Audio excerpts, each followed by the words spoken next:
ये कहानी सच्ची घटना पर आधारित है। द कॉन्जरिंग के 2 पार्ट्स भी सच्ची घटना पर बने हैं। जिसने अभी तक नहीं देखी है तो लिंक नीचे डिस्क्रिप्शन में है, उसे देखना मत भूलिएगा। और अगर आप सच्ची हॉन्टिंग कहानियाँ पसंद करते हैं तो इस चैनल को सब्सक्राइब कर देना और बेल आइकन दबा देना, जिससे आने वाली वीडियोस की नोटिफिकेशन सबसे पहले आपको मिले। द कॉन्जरिंग 3 इस मूवी के डायरेक्टर माइकल चेव्स हैं। मूवी में आपको 1981 की वो रियल केस पर आधारित घटना दिखाई गई है जिसकी investigation Edward and Lauren Warren ने की थी, और ये केस उनके बाकी केसेस में से एक था। ये केस आनी चेन जॉनसन के रियल इंसिडेंट के ऊपर है, जिसने 16 फरवरी 1981 के ब्रूनो फील्ड के कनेक्टिकट में अपने ही मकान मालिक एलन बोनो की हत्या कर दी थी। मूवी में हमें ग्लेजल फैमिली की कहानी दिखाई गई है। ग्लेजल फैमिली में 4 लोग थे। कार्ल ग्लेजल, उनकी वाइफ जूली ग्लेजल, उनकी बेटी डेबी ग्लेजल और उनका 11 साल का बेटा डेवी ग्लेजल। ये चारों एक नए घर में शिफ्ट हुए थे बिना उस घर के बारे में जाने। घर में शिफ्ट होने के बाद उनके 11 साल के बेटे डेविड ग्लेजल को उसी रात में अजीब तरह की आवाज़ें सुनाई देने लगी।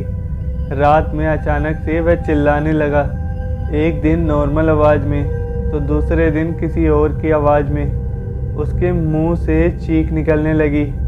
उसके फैमिली ने यह भी नोटिस किया कि डेविड के पीठ पर कुछ निशान बन गए थे। जब उसके फैमिली ने डेविड से पूछा तो उन्हें लगा कि शायद नए घर में शिफ्ट होने की वजह से डेविड थोड़ा अनकंफर्टेबल महसूस कर रहा है, पर ये निशान कैसे आए। डेविड हमेशा कहता था कि उसे एक ओल्ड इंसान यानी एक बूढ़ा आदमी दिखाई देता है, उसे आसपास नज़र आता है, रात के समय शुरू में, और बाद में दिन के समय भी दिखाई देने लगा। कुछ समय बाद उस शैतान ने डेविड को प्रोजेस्ट कर लिया। डेविड के साथ कई अजीबोगरीब चीज़ें हो रही थी। उसकी पीठ पर कई ऐसे निशान आ गए थे जिसे देखकर उनकी फैमिली को भी हैरानी हो रही थी। पहले डेविड की फैमिली ने डेविड की इन बातों पर इतना ध्यान नहीं दिया, लेकिन जब धीरे धीरे ये चीज़ें बढ़ने लगी, रात के समय डेविड के चिल्लाने की आवाज़ें और भयानक होती गई। इससे उनकी फैमिली को भी डेविड की इन हरकतों से चिंता भी हो रही थी और डर भी लग रहा था। इसके बाद उनकी फैमिली ने डॉक्टर को बुलाया, पर कोई फ़ायदा नहीं हुआ। प्रीस्ट यानी पुजारी को भी बुलाया, पर फिर भी कोई फ़ायदा नहीं हुआ। लास्ट में उन्होंने पैरानॉर्मल इन्वेस्टिगेटर एड और लॉरेन वॉरेन को बुलाया।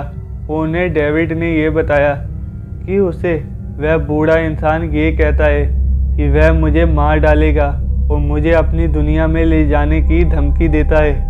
जब डेविड का एग्जॉर्सिज्म चल रहा था तभी उस फैमिली की जो बेटी थी यानी डेबी ग्लेजल, उसका बॉयफ्रेंड आ गया।